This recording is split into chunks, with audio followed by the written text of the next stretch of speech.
Students, स्वागत आप सभी का मेरे YouTube चैनल यूनिक स्टार के अंदर।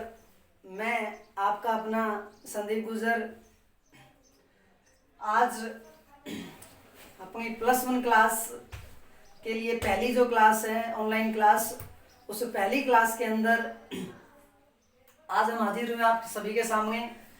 तो आज का जो अपना जो टॉपिक है सबसे पहले वो है सेट थ्योरी का, जो आपके +1 क्लास का पहला चैप्टर है सेट थ्योरी का। तो उस सेट थ्योरी को पढ़ते हैं कि सेट थ्योरी क्या होती है भाई आपके पास। तो सबसे पहले बात सेट की, तो सेट क्या होता है, तो भाई सेट्स क्या होता है उसके बारे में आपको पढ़ना है। तो हर जगह पे आप अपनी डेली लाइफ के अंदर बहुत सारी कलेक्शन देखते हो, ग्रुपिंग देखते हो कि किसी जगह पे भाई बहुत सारे बच्चे हैं वो एक जगह पे खड़े हो जाते हैं, किसी स्कूल में एक भीड़ इकट्ठी हो जाती है, तो वो सारी जो है वो गैदरिंग जो होती है, वो कलेक्शन जो होती है, आपने 1 से लेकर 100 तक की काउंटिंग की, वो सारे अपने आप में क्या है, कलेक्शन है। उसी कलेक्शन से आपके पास क्या बनता है भाई, एक सेट बनता है।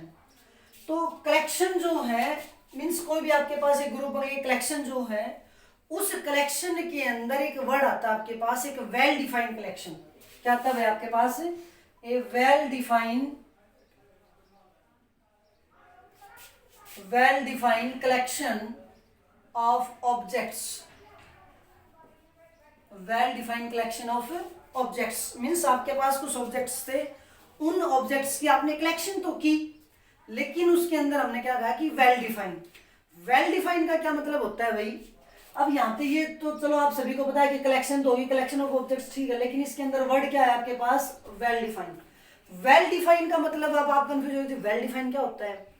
अगर हम सीधी बात कहें ना, देसी बात अगर कहें, तो वेल डिफाइंड का मतलब ये है कि अगर आपके पास कोई भी एक स्टेटमेंट दी आपको किसी ने, और अगर उस स्टेटमेंट पर आपके पास सभी की जो राय जो है ना, सभी का जो मत जो है, सभी के जो पॉइंट्स जो हो क्या हो जाने चाहिए, सेम होने चाहिए।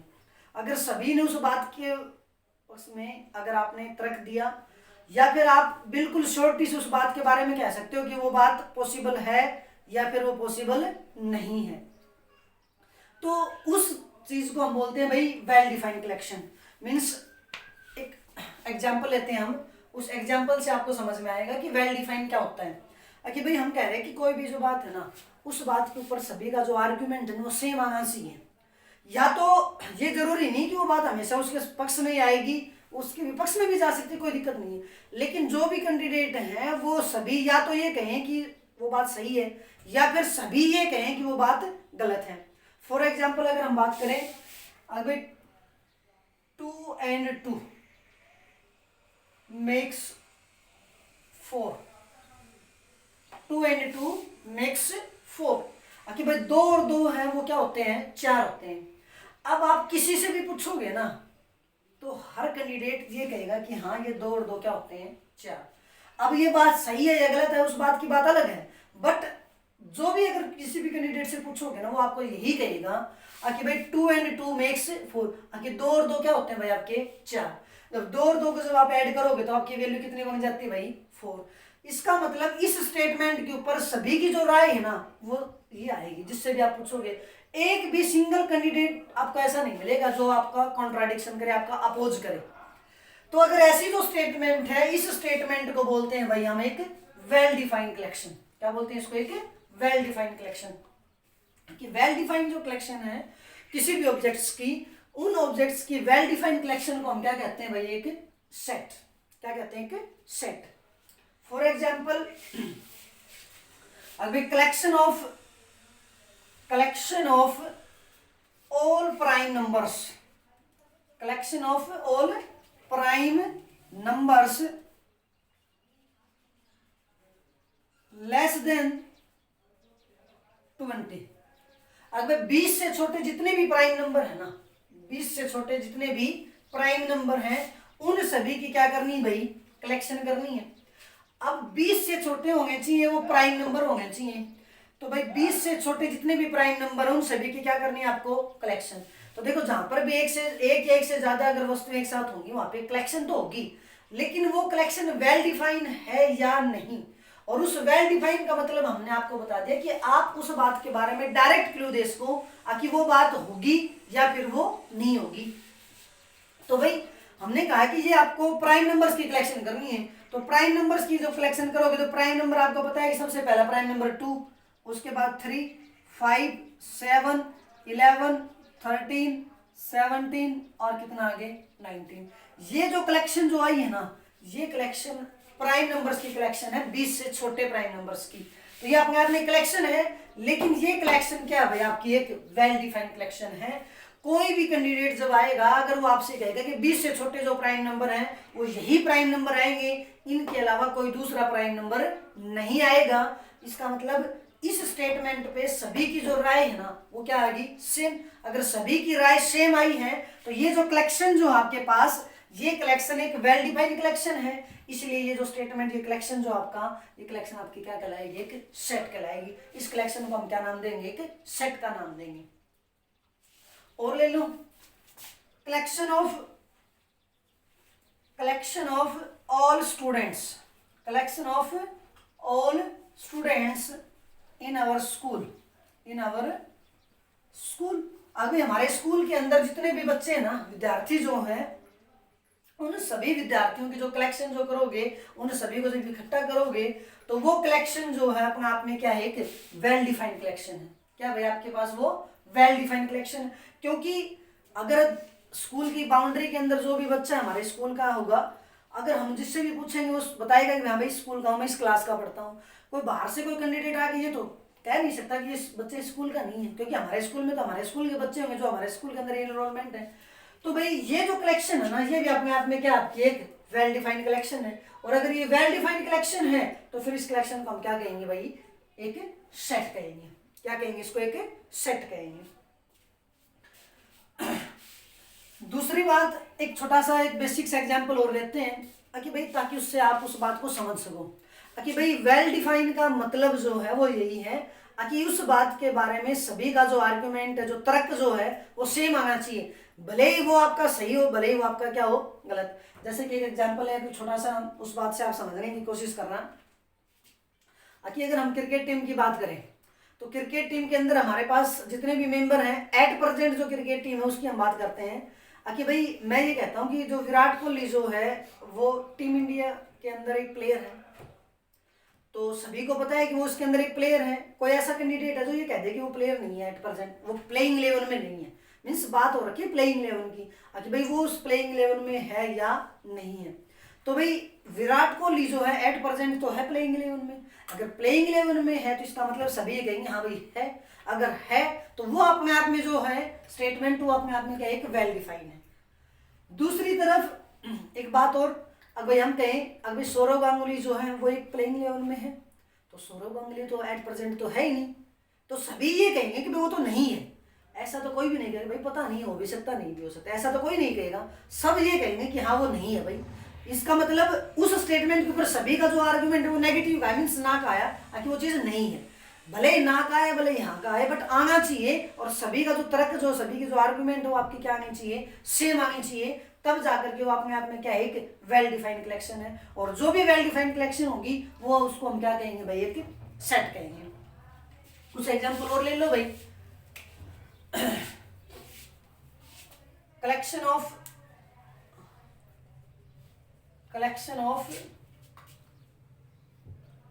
All chief ministers, collection of all chief ministers in Haryana till 2020, कि भाई 2020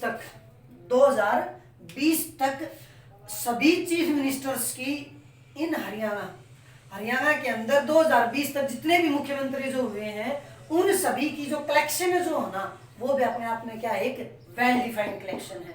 अब भाई अब तक जितने भी मुख्यमंत्री जो हुए हैं उन सभी का हमें पता है। अब कोई एक आध न्यू खड़ा होगा ना, कहते जी मन तो ना बेरा, मन तो 5-7 तक बेरा है, लेकिन अब तक तो बहुत सारे आ लिए भाई, पंडित भगवत दास शर्मा से लेके खट्टर साहब तक बहुत सारे आ गए। तो जितने भी हैं उन सभी के हम बाकायदा उनका टाइम और उनकी डेट बता सकते हैं कि कौन कैंडिडेट कितने टाइम तक रहा है।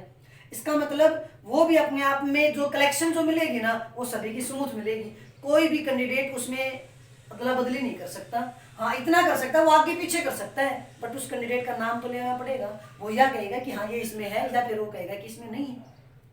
तो ये जो कलेक्शन है ये भी अपने आप में क्या भाई एक वेल डिफाइंड कलेक्शन है, और अगर ये वेल डिफाइंड कलेक्शन है तो इसका हम नाम क्या देंगे भाई, एक सेट नाम देंगे। कोई दिक्कत? और ले ले एक छोटा सा एग्जांपल ले लेते हैं भाई हम, कि भाई सभी इवन नंबर्स की कलेक्शन, सभी इवन नंबर्स की collection, collection of all even numbers, collection of all even numbers, ये भी अपने आप में क्या है भाई एक सेट है। क्योंकि अगर इवन नंबर्स की बात करोगे तो इवन नंबर्स आपके पास 2 से स्टार्ट होंगे, 2 4 6 8 चलते जाएंगे भाई जहां तक भी जाएंगे। तो ये सभी इवन नंबर्स की बात करेंगे तो सभी इनके बारे में बताएंगे कि ये इवन नंबर है। तो ये अपने आप में एक ग्रुप है, तो कोई भी जो मेंबर आएगा वो इस स्ट्रक्चर का होगा तो वो इसके अंदर लाई करेगा, मीन्स वो एक इवन नंबर है। अगर इससे अलग का होगा तो उसको हम बाहर कर देंगे, उसका नहीं है।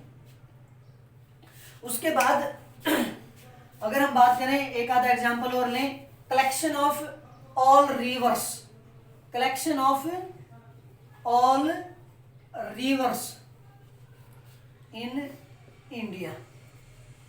इंडिया के अंदर सभी रिवर्स की जो कलेक्शन जो है वो भी अपने आप में क्या है, एक वेल डिफाइंड कलेक्शन है। और अगर वेल डिफाइंड कलेक्शन है तो भाई वो आपके पास क्या आ जाएगा, अगर वेल डिफाइंड कलेक्शन है तो ये भी अपने आप में क्या है, एक सेट है। तो collection of all reverse in India ये भी अपने आप में क्या है, एक सेट है। ठीक है, देखो भाई कुछ एक आपके पास जब आप सेट थ्योरी के अंदर जब एग्जांपल्स पढ़ोगे तो उसके अंदर आपको कुछ ऐसी स्टेटमेंट मिलेंगी जिसके अंदर जैसे कि collection of qualitative attributes, qualitative means किसी की क्वालिटी के बारे में अगर हम बात करें तो क्वालिटेटिव एट्रीब्यूट्स जो है सच एज ऑनेस्ट पर्सन्स, भाई हमें ईमानदार आदमी छांटने हो, ईमानदार स्टूडेंट छांटने हो, इंटेलिजेंट स्टूडेंट छांटने हो, भाई जो मेहनती जो विद्यार्थी हैं, बुद्धिमान जो है, होशियार जो छात्र हैं वो अगर हमें छांटने हो, या रिच पर्सन्स भाई जो अमीर आदमी है वो छांटने हो, या भाई किसी की बेस्ट मीन्स अपनी चॉइस फेवरेट टीचर छांटना हो, फेवरेट मूवी छांटनी हो, या प्लेयर छांटने हो, तो ये जो क्वालिटी जो एट्रीब्यूट्स जो मीन्स किसी के गुण दोष जो हैं उस गुण दोष की जो भी कलेक्शन जो होगी वो कभी भी आपके पास सेट नहीं बनाता भाई। कैसे नहीं बनाता, सुनो छोटे से दो बेसिक्स एग्जांपल ये कि collection of best 5 teachers in our school. आगे भाई अपने स्कूल के अंदर बेस्ट 5 टीचर्स बताओ, आगे स्कूल के अंदर जो सबसे अच्छे टीचर है ना उनकी कलेक्शन बताओ, 5 टीचर। अब बेस्ट 5 टीचर्स की जब कलेक्शन करने बैठोगे ना तो भाई सबसे पहले हम तो सबसे पहले बाहर हो गए, क्योंकि मैथ्स वाला तो किसी की पसंद होता नहीं ना, साइंस वाला किसी की पसंद होता, क्योंकि बहुत पिट्टे हैं हमारे कान है, तो वे तो सबसे पहले बाहर हो गए दौड़ से। लेकिन क्या पता किसी का मैथ अच्छा हो, किसी की साइंस अच्छी हो, तो भाई वो तो मैथ्स वाले टीचर को लाइक करेगा, तो उसकी नज़र में तो मैथ्स वाला टीचर जो है वो तो अच्छा होगा। लेकिन जिसका मैथ समझ में नहीं आ उसको तो भाई उसकी कलेक्शन में तो वो नहीं आएगा। लेकिन हमने तो क्या कहा था कि जो भी कलेक्शन करोगे ना, जो भी आप कलेक्शन दोगे उस कलेक्शन के ऊपर सभी की जो स्टेटमेंट वो सेम आनी चाहिए। अब किसी ने नाम दे दिया मैथ वाले टीचर का, किसी ने इंग्लिश वाले का दे दिया, किसी ने हिंदी का दे दिया, और किसी ने भाई फिजिकल वाले का दे दिया, और एक संस्कृत का दे दिया। लेकिन एक दूसरा स्टूडेंट खड़ा कर लिया, वो जब खड़ा करा तो उसने तो पहले माथा टाने का बोला मैथ होगा तो बिल्कुल भी अच्छा कौन है, वो तो सब तो घटिया आदमी है, बहुत पिट्टे जा बागे का नहीं, तो भाई ये तो कट गया। अब एक आदमी तो घर में था बढ़िया है, एक बागे घर में था बेकार है, तो ये किस तरह है कलेक्शन? कलेक्शन तो ये है बट ये क्या नहीं है, आपकी वेल डिफाइंड कलेक्शन नहीं है। क्यों? क्योंकि भाई इसके ऊपर सभी बच्चों का जो जिनसे भी आप पूछोगे 5 10 15 20 से, वो सभी के स्टेटमेंट जो सेम नहीं आएगी। अगर वो सेम नहीं आएगी इसका मतलब ये जो कलेक्शन जो है ना आपके पास, ये कलेक्शन एक वेल डिफाइंड कलेक्शन नहीं है, वेल डिफाइंड नहीं है, तो इसका मतलब एक सेट भी नहीं है। उसी तरह भाई collection of all intelligent students of your school, भाई आपके स्कूल के अंदर जो भी इंटेलिजेंट स्टूडेंट्स जो भी है ना सभी की कलेक्शन करो भाई। अब सभी की जब कलेक्शन करोगे जो इंटेलिजेंट स्टूडेंट है, अब फिर वही बात आ गई, इंटेलिजेंसी की बात आई। अब किसी का मैथ्स अच्छा, मैथ्स में तो एक बार 100 के 100 ले रहा है, बट वही बात जब बात एसएसटी की जब आव है, एसएसटी में जाके नंबर 50 आ जाए, वो कितना होया भाई बेस्ट स्टूडेंट, वो तो नहीं होया इंटेलिजेंट, क्योंकि मैथ में इंटेलिजेंट होया, एसएसटी में जाके उसका डरा बैठ गया, वो खत्म हो गया। कोई दूसरा आया बोला जी एक टीचर आया इंग्लिश वाला, बोला यार ये फलाना आदमी है नहीं वो अश्वनी जो है जो बहुत इंटेलिजेंट इंग्लिश में, बोला भाई इसका तो नाम दो। बोला क्या का इंटेलिजेंट है, इसने तो आओ तो कोने मैथ की पहली थ्योरम को नहीं आवे तो कितना इंटेलिजेंट हो गया उठे कॉन्ट्राडिक्शन। और जैसे कॉन्ट्राडिक्शन हुआ तो भाई इंटेलिजेंसी की जब बात आई तो उसके अंदर हम आपके जो भी स्टूडेंट्स की जो कलेक्शन जो करेंगे वो कलेक्शन कोई जरूरी नहीं कि आपके सेम आएगी। तो उस केस में जो इस टाइप की जो वैल्यू है भाई इंटेलिजेंसी की बात हो या आपकी चॉइस की बात हो या फिर रिच पर्सन की बात, मीन्स किसी के भी गुण दोष के ऊपर अगर आपकी कलेक्शन जो होगी तो गुण दोष के ऊपर जो भी कलेक्शन होगी वो कभी भी आपके पास सेट नहीं बनाएगा। अगर सेट नहीं बनाएगा तो भाई जो बनाएगा वो भी हमने आपको बता दिया, नहीं बनाएगा वो भी हमने आपको बता दिया। तो यहाँ तक कोई दिक्कत नहीं सर। तो भाई नेक्स्ट जो आपका है टॉपिक वो है notation of A set. Means हमने सेट तो पढ़ लिया कि भाई सेट तो कब बनेगा और कौन सा सेट होगा कौन सा नहीं होगा। उसके बाद हमें करना उसका नामकरण। जैसे कि घर में कोई बेबी आवे है, कोई छोटा बालक आवे है, जन्म हुआ है, उसका हम नामकरण करा। हाँ उसी तरह जैसे हमारे पास सेट बने ना तो सेट बनते हम उसका नाम धराएंगे, उसका नाम क्या है।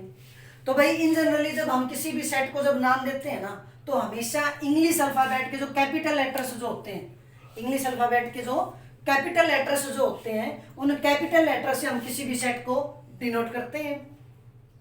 और उस सेट के अंदर जितने भी एलिमेंट जो आएंगे ना उन एलिमेंट्स को हम किसे डिनोट करते हैं भाई स्मॉल लेटर से। इन दोनों के अंदर डिफरेंस इसीलिए करते हैं ताकि हमें ये पता चले कि इसमें सेट कौन सा है और उसका एलिमेंट कौन सा है। तो जब भी कोई भी सेट आपका आएगा तो इंग्लिश अल्फाबेट में जितने भी लेटर आपके वो कोई भी एक लेटर उठा लो और उसके अंदर उसको कैपिटल लेटर जो होगा वो उसका क्या हो जाएगा सेट। और अगर उसके अंदर कोई एलिमेंट है तो भाई एलिमेंट आपके पास क्या हो जाएंगे A B C means small letters में। जैसे फॉर एग्जांपल अगर हम बात करें जैसे कि एक सेट ए है, इस सेट के अंदर जब हम इसके एलिमेंट्स जब लिखेंगे तो भाई करली ब्रैकेट होता है भाई इस टाइप से, ये वाला ब्रैकेट इसको बोलते हैं हम करली ब्रैकेट। इसके अंदर मान लिया कि ये सेट के अंदर 3 एलिमेंट हैं तो 3 एलिमेंट है तो ए बी और सी। इसमें ए तो ये सेट है जिसको हमने कैपिटल लेटर में लिख दिया, लेकिन इस सेट में ये 3 एलिमेंट थे ए बी और सी तो इनको हमने स्मॉल लेटर में लिख दिया ताकि हमें पता चल जाए कि ये जो स्मॉल लेटर है ये तो आपके क्या है किसी भी सेट के एलिमेंट और कैपिटल लेटर जो है वो किसी भी सेट का क्या है नाम। ठीक है।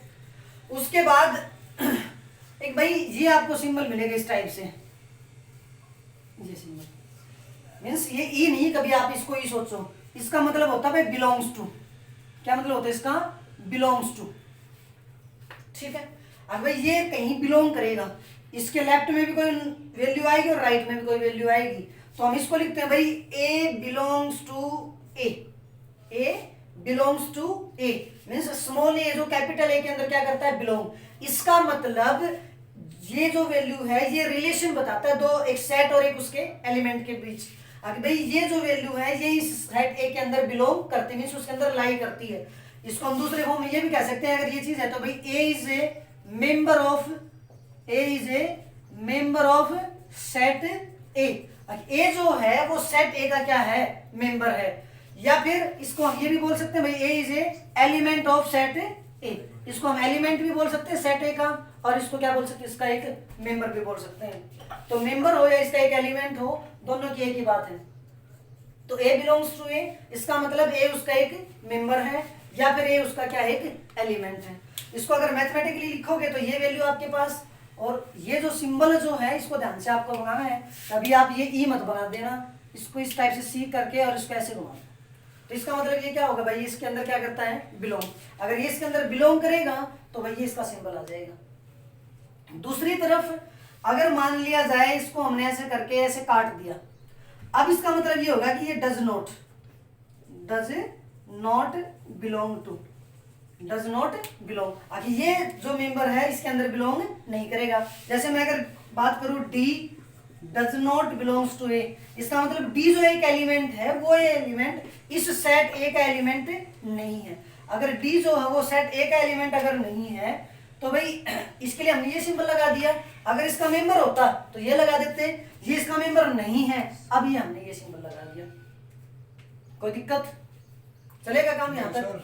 तो भाई बिलोंग्स टू जो ये सिंबल जो इसको सिंबल्स जो ये आपको ध्यान होने चाहिए, ये बिलोंग्स टू का हम ये भी चीज भी लिख सकते हैं और भाई ये does not belong to means ये उसके अंदर बिलोंग नहीं करता। अगर ये इसके अंदर बिलोंग नहीं करता तब जाकर के ये वैल्यू क्या आ जाएगी भाई आपके पास, d does not belongs to set A. तो इसका मतलब डी सेट ए का मेंबर नहीं है, और यहाँ पे ए सेट ए का क्या है, मेंबर है। अगर ए सेट ए का मेंबर है तो ये सिंबल, और अगर ये है तो ये इसका मेंबर।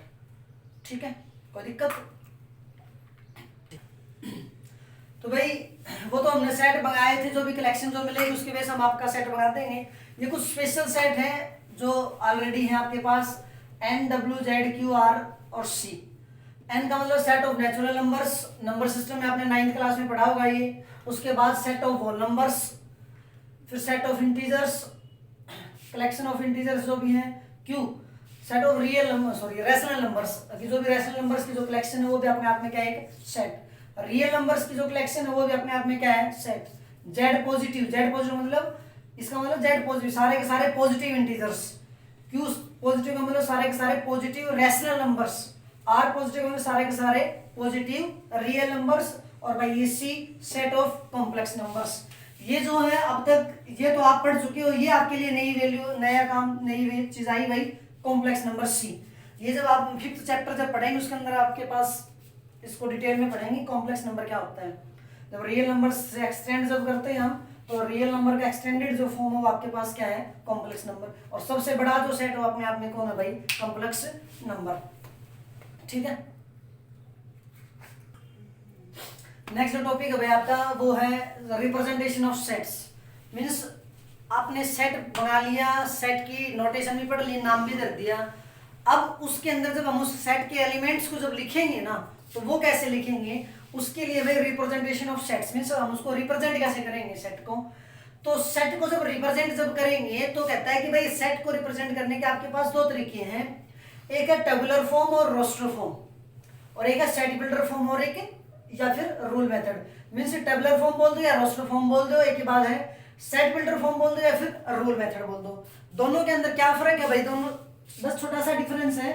टेबुलर फॉर्म या रोस्टर फॉर्म जो है, इसके अंदर जो भी कोई सेट होगा, उस सेट के अंदर जितने भी एलिमेंट होंगे ना, उन सभी एलिमेंट्स को लिख के चेक करके कौन कौन से एलिमेंट्स आएंगे और उनको एक ब्रैकेट के अंदर बंद कर दो, सारे के सारे एलिमेंट्स को। मींस लिस्टिंग ऑफ एलिमेंट्स, आपको एलिमेंट्स लिखने हैं वहां पे, वो हो जाएगी आपके पास टेबुलर फॉर्म और रोस्टर फॉर्म।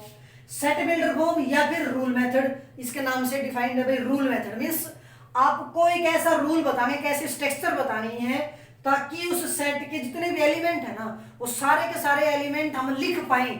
बट हमें लिखने नहीं है, उसके लिए हमें कैसी स्ट्रक्चर देनी है, कैसा रूल बताना है ताकि उस रूल के अकॉर्डिंग वो सारे के सारे एलिमेंट, उस सेट में जितने भी एलिमेंट आएंगे ना, वो सारे के सारे एलिमेंट उसके अंदर आ जाएंगे और इसके अंदर हमें वो एलिमेंट लिखने हैं। एक एग्जांपल लेते हैं भाई हम, उससे आपको समझ में आएगा। अब एक collection of all even numbers, collection of all even numbers less than 10। अगर 10 से छोटे जितने भी इवन नंबर हैं वो सभी की क्या करनी है, आपको कलेक्शन करनी है। तो भाई जो टेबुलर फॉर्म या रोस्टर फॉर्म जो होती है ना, वो तो क्या कहती है कि भाई इसके जितने भी एलिमेंट है, ये कलेक्शन, ये आपके पास एक सेट है, इस सेट में जितने भी एलिमेंट आएंगे वो सारे के सारे एलिमेंट आपको लिखने हैं। हमने मान लिया इसको नाम दे दिया सेट ए सेट जब नाम दिया तो ए के अंदर आपके पास क्या आएगा, अगर भाई जितने भी जो भी इवन नंबर है 10 से छोटे, तो 10 से छोटे इवन नंबर 2, 4, 6 और 8, 10 से छोटे गई भाई, तो ये सारे के सारे क्या आ गए, इवन नंबर। तो ये तो आपकी टेबुलर फॉर्म, मींस इसके अंदर जो जो एलिमेंट आएंगे ना, वो सारे के सारे हमने यहाँ पे लिख दिए। लेकिन सेट बिल्डर फॉर्म या रूल मेथड जो, वो क्या कहता है कि हम सेट को लिखेंगे एक्स सच दैट, ये जो दो सिंबल जो डॉट लगती है इसका मतलब क्या होता है, सच दैट। अब इसमें एक मेंबर एक्स आएगा, एक रूल बताएंगे हम, उस रूल के अंदर क्या लिखेंगे, एक्स सच दैट। अब इसमें एक मेंबर एक्स आएगा, कैसे आएगा, x is equal to 2n, x is equal to 2n। अब x अपने आप में क्या है, मेंबर है इस सेट का, और x की वैल्यू किस पे डिपेंड करेगी, 2n पे डिपेंड करेगी। अब x की जो वैल्यू हो 2n टाइप की होगी, इस स्ट्रक्चर की मिलेगी 2n, मींस उसमें से 2 कॉमन आएगा, इनको एक वैल्यू होगी। तो ये जो वैल्यू है ये आपके पास क्या है, सेट बिल्डर फॉर्म। यहाँ से पीछे हम लिख देंगे कि भाई n बिलोंग्स टू n और x बिलोंगिंग्स टू n। अब भाई x भी कहाँ किस में बिलोंग करेगा, नेचुरल नंबर में, जो हमने यहाँ पे स्पेशल जो सेट बताए थे वो कैपिटल N का मतलब सेट ऑफ नेचुरल नंबर्स। तो ये n जो है ये भी आपका क्या आएगा, नेचुरल नंबर में बिलोंग करेगा। x जो वो भी नेचुरल नंबर में बिलोंग करेगा। और भाई n की वैल्यू आप मैक्सिमम कितनी रख सकते हो, n की value less than equal to क्या आएगी आपकी 4 आएगी, क्योंकि 4 या 4 से बड़ी वैल्यू, 4 या 4 से छोटी वैल्यू जैसे रखेंगे, अगर n की वैल्यू हमने 1 रखी, अब ये आपने रूल बना दिया, यहाँ पे आपने एलिमेंट नहीं बनाए, ये आपने एक रूल बना दिया कि इस रूल के अकॉर्डिंग आप इस सेट की सारे एलिमेंट लिख सकते हो। n की value less than equal to 4 है, जैसे आप n की वैल्यू रखोगे तो n की वैल्यू 1 रखोगे पहला एलिमेंट 2 आ जाएगा, 2 रखोगे तो 4, 3 रखोगे तो 6, और भाई 4 रखोगे तो क्या आ जाएगा 8 आ जाएगा। तो ये कहता है कि इस टाइप से तुम सारे के सारे एलिमेंट लिख सकते हैं, बट हमें एलिमेंट लिखने नहीं है, उसके लिए हमें एक रूल बताना है। तो ये आपका क्या आ गया, एक रूल। तो ये तो आपके पास रूल मेथड या फिर क्या है, सेट बिल्डर फॉर्म। और भाई ये आपके पास क्या है भाई, टेबुलर फॉर्म या फिर रोस्टर फॉर्म। तो क्वेश्चन पेपर के अंदर जब आता है तो भाई वो कई बार इस सेट बिल्डर फॉर्म को रोस्टर फॉर्म में चेंज करवा लेता है और रोस्टर फॉर्म को सेट बिल्डर फॉर्म में चेंज करवा ले सकता है, कोई दिक्कत, ठीक है। देखिए भाई नेक्स्ट जो टॉपिक आपका वो है टाइप्स ऑफ सेट।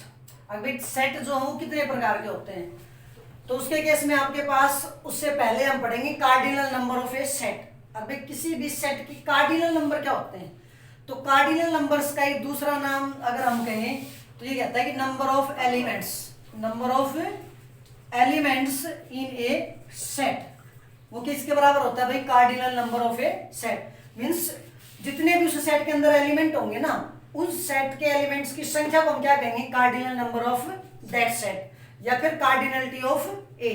मींस अगर मान लिया जाए एक सेट ए है, इसके अंदर ये आपके पास 3 एलिमेंट है भाई, कितने एलिमेंट है 3, तो भाई ये आपके पास n A is equal to क्या हो गया 3। तो ये 3 जो है, ये 3 इस सेट ए की कार्डिनलिटी है, सेट ए की क्या है, ये कार्डिनलिटी है। और कार्डिनल नंबर आगे सेट के कितने कार्डिनल नंबर हो गए भाई 3, ठीक है। सेट ए के कार्डिनल नंबर कितने हो गए भाई 3, क्योंकि इसके अंदर नंबर ऑफ एलिमेंट्स कितने हैं 3, इसलिए कार्डिनलिटी इसकी कितनी आ गई 3। तो भाई अब हम बात करते हैं टाइप्स ऑफ सेट की। तो यहाँ पे आपके पास एक होता है भाई फाइनाइट सेट, एक होता है इनफाइनाइट सेट, एक फाइनाइट और एक क्या होता है इनफाइनाइट सेट। तो फाइनाइट और इनफाइनाइट नाम से ही पता चलता है, फाइनाइट का मतलब होता है निश्चित और इनफाइनाइट का मतलब अनिश्चित अनंत। तो भाई जिस भी सेट के अंदर नंबर ऑफ एलिमेंट्स फाइनाइट हो, काउंटेबल हो, मींस हम उनको काउंट कर सकें, वो आपके पास क्या है फाइनाइट सेट। 5, 10, 15, 20, 50, 1000, 100 लाख, 10 लाख, करोड़, 10 करोड़, तो वो तो क्या है आपके पास फाइनाइट सेट।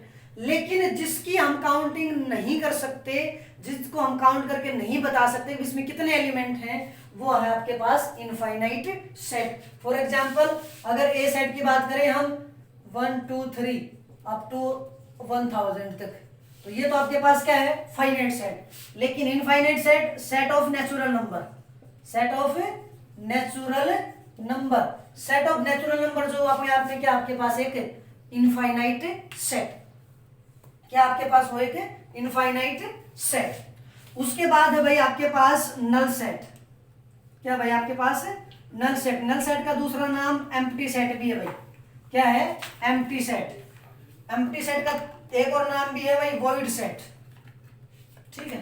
तो नल से साफ, एम्प्टी से साफ पता चलता है, नल मींस खाली, एम्प्टी मींस खाली होता है। मींस जिस सेट के अंदर एक भी एलिमेंट ना हो, जिस सेट के अंदर एक भी एलिमेंट ना हो उसको हम कहेंगे नल सेट, एम्प्टी सेट या फिर वॉइड सेट। तो नल सेट, एम्प्टी सेट या वॉइड सेट का मतलब जिसके अंदर एक भी एलिमेंट ना हो, एक भी एलिमेंट ना हो वो होगा आपके पास नल सेट। उसको लिखेंगे कि जो कैसे लिखेंगे भाई, इसको ध्यान करना भाई, नल सेट को या तो हम लिखेंगे यू खाली ब्रैकेट, इस ब्रैकेट के अंदर कुछ भी नहीं आएगा भाई। कई बार जो कहते हैं जी 0 है, 0 का मतलब तो कुछ भी ना हो और इसके अंदर 0 लिख देते हैं। अब ये 0 एलिमेंट ये आपके पास नल सेट नहीं है, ये आपको गलती नहीं करनी है। तो नल सेट जो है ये आपके पास क्या है नल सेट, इसको हम यूं भी लिख सकते हैं भाई 5, क्या लिख सकते हैं इसको 5। तो 5 जो है या फिर ये खाली सेट जो है ये अपने आप में क्या है, दोनों नल सेट हैं। अगर ये दोनों है तब तो ये नल सेट है, लेकिन गलती से भी अगर आपने ये लिख दिया ये, तो भाई ये अब आपके पास नल सेट नहीं है, ये अब अपने आप में एक एलिमेंट होगा इस सेट का। लेकिन नल सेट तो ये कहता है कि जिसके अंदर एक भी एलिमेंट ना हो वो कहलाता है नल सेट। लेकिन इसके अंदर तो एक एलिमेंट है, भले ये 5 हो, इसकी वैल्यू भले ही 0 हो, बट एक एलिमेंट काउंट करता है। मींस इसके अंदर तो जाओगे ना तो जाके सीधे आर पार निकल जाओगे, मींस कुछ नहीं दिखाई देगा। लेकिन इसके अंदर तो है, कुछ तो है, भले ही जाओगे जाके माथा टेकेगा सीधा और उल्टे आओगे। तो इसका मतलब यहाँ पे कुछ तो है आपके पास, लेकिन यहाँ पे तो कुछ नहीं, बिल्कुल आर पार दिखाई दे रहा है, लेकिन यहाँ पे आर पार दिखाई नहीं दे रहा है, कुछ तो है आपके बीच में ऑब्स्टेकल। इसका मतलब ये आपके पास नल सेट नहीं है और ये आपके क्या है, नल सेट। इस सेट की जो काउंटिंग है वो किसमें होगी भाई, इसको बोलते हैं हम सिंगलटन सेट। क्या बोलते हैं इसको हम, सिंगलटन सेट। तो दूसरा, पहला था आपके पास नल सेट, उसके बाद आपके पास सिंगलटन सेट। सिंगलटन सेट का मतलब जिस सेट के अंदर सिर्फ और सिर्फ एक एलिमेंट हो, एलिमेंट भले ही कौन सा भी हो उससे कोई दिक्कत नहीं है, बट एक एलिमेंट होना चाहिए। अगर एक एलिमेंट है तो वो कौन सा सेट कहलाएगा आपके पास, सिंगलटन सेट। तो ये सिंगलटन सेट का सबसे अच्छा एग्जांपल है, ये आपके पास दोनों नल सेट है भाई, कोई दिक्कत। तो भाई सिंगलटन सेट हो गया, नल सेट हो गया। उसके बाद अब इसमें भी एक से ज्यादा जब एलिमेंट आएंगे ना तो वो या तो फाइनाइट सेट में चला जाएगा या फिर भाई किसमें चला जाएगा, इनफाइनाइट सेट के अंदर चला जाएगा, उससे कोई दिक्कत नहीं है। एक भाई जब आप टेबुलर फॉर्म या रोस्टर फॉर्म जब लिखोगे तो उसके अंदर आप टेबुलर फॉर्म से जब रोस्टर फॉर्म में जब जाओगे, सेट बिल्डर फॉर्म से रोस्टर फॉर्म में जब जाओगे ना तो वहां पे एलिमेंट्स जब लिखोगे तो उन एलिमेंट्स को रिपीट नहीं करना है, एक एलिमेंट को एक ही बार लिखना है भाई आपको, एक एलिमेंट को एक बार ही लिखना है। जैसे कि अगर मान लिया जाए स्कूल जो है, collection of all words, all letters of the word school, school word के सभी लेटर्स को लिखना है आपको। तो इसको जब आप सेट के अंदर जब लिखोगे तो SCHO और L, यहाँ पे O डबल बार 2 टाइम्स आया था, इसको 2 बार नहीं, एक बार ही लिखना है। दूसरी बात, इनका जो ऑर्डर जो है ना वो आप आगे पीछे कहीं पर भी लिख सकते हो, ये कोई जरूरी नहीं इसमें S पहले तो हमने पहले लिख दिया। अगर आपने इसमें ऐसे लिख दिया HCSLO तो ये भी आपके पास क्या है भाई, सही है, कोई दिक्कत नहीं है। इसका ऑर्डर जो है वो इमैटेरियल है, उसकी को नेग्लिजिबल है, कोई दिक्कत नहीं है, बट कोई भी लेटर उसको आपको रिपीट नहीं करना है, बस यहां तक आपको ध्यान रखना है, ठीक है। देखो भाई अगला जो टॉपिक आपके पास वो है equal sets and equivalent sets, कि कोई भी दो सेट इक्वल कब होंगे और कोई भी दो सेट इक्विवेलेंट कब होंगे। दोनों हैं तो लगभग सेम सी बात ही, बट थोड़ा सा डिफरेंस, उस डिफरेंस को आपको समझना है। भाई कोई भी दो सेट ए और बी जो सेट हैं, इन दोनों सेट को हम क्या कहेंगे, इक्वल कहेंगे। अगर उन दोनों सेट्स के जितने भी एलिमेंट हैं वो सारे के सारे एलिमेंट क्या हो, सेम हो, तब तो दोनों सेट आपके पास क्या है, इक्वल। भले ही वो आगे पीछे कहीं पे भी हो सकते हैं, बट होने चाहिए सेम। मींस ए के जितने भी एलिमेंट हो सारे के सारे बी के हो, बी में जितने हैं वो सारे के सारे किसके अंदर हो, ए में। मींस सारे के सारे एलिमेंट दोनों सेट्स के अंदर क्या हो, सेम, तब तो वो दोनों सेट्स क्या कहलाएंगे आपके पास, इक्वल सेट्स। लेकिन इक्विवेलेंट सेट्स वो सेट्स कहलाते हैं जो जिनके अंदर number of elements, means elements की संख्या जो है, कार्डिनल नंबर्स जो है, कार्डिनलिटी जिन दो सेट्स के बराबर होगी, वो अपने आप में क्या होंगे, इक्विवेलेंट सेट होंगे। अगर भाई यहाँ पे तो सिर्फ ये देखना है कि ए के और बी जो सेट है दोनों इक्विवेलेंट होंगे। अगर n of a is equal to n of b, means दोनों की कार्डिनलिटी अगर बराबर है तब तो दोनों क्या है, इक्विवेलेंट सेट है।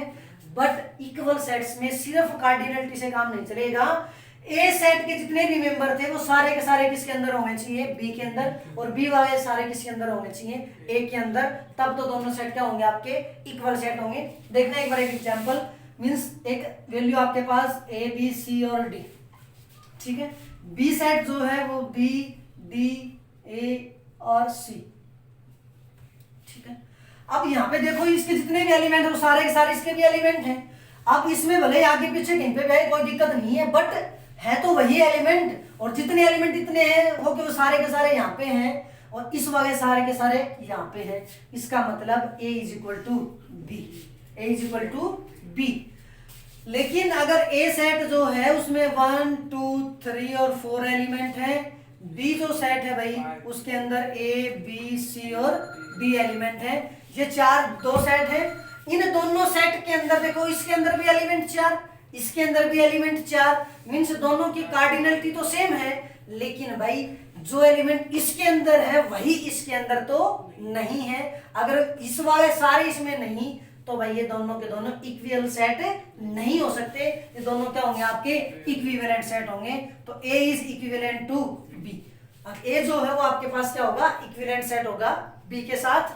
बट इस केस में दोनों के दोनों सेट क्या आपके इक्वल सेट हैं। ठीक है, कोई दिक्कत? तो भाई यहां से हमेशा एक बात ध्यान रखना कि जो भी इक्वल सेट होंगे, जो भी आपके क्या होंगे, इक्वल सेट होंगे, all equal sets always implies equivalent sets, always implies equivalent sets में जितने भी जो भी इक्वल सेट होंगे वो इक्विवेलेंट भी होंगे। बट all equivalent may और may not be equal है, मीन्स सारे के सारे इक्विवेलेंट सेट्स जो हैं वो इक्वल हो भी सकते हैं और नहीं भी हो सकते।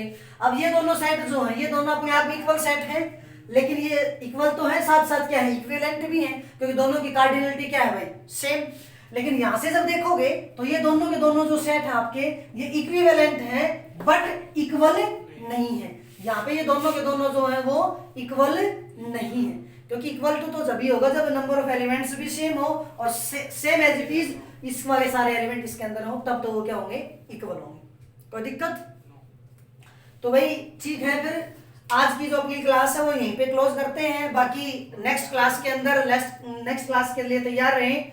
इस जो भी आप आज हमने बेसिक्स जो पढ़ा है वो सारे के सारे बेसिक्स जब हम एक्सरसाइज जब सोल्व करेंगे तो उस एक्सरसाइज के अंदर आपको पढ़ने को मिलेगा। तो तब तक के लिए आप इन सभी बेसिक्स को अच्छे से पढ़ो, बुक्स के अंदर जो भी एग्जाम्पल्स उनको ट्राई करने की कोशिश करो। तब तक हम आपके लिए लेके आते हैं सेकंड वीडियो, उसके अंदर हम आपकी एक्सरसाइज सोल्व करवाते हैं। चैनल के साथ बने रहने के लिए आप सभी का धन्यवाद। आप सभी से रिक्वेस्ट है कि भाई ज्यादा से ज्यादा इस चैनल को लाइक करें, कमेंट करें, शेयर करें एंड सब्सक्राइब करें। धन्यवाद।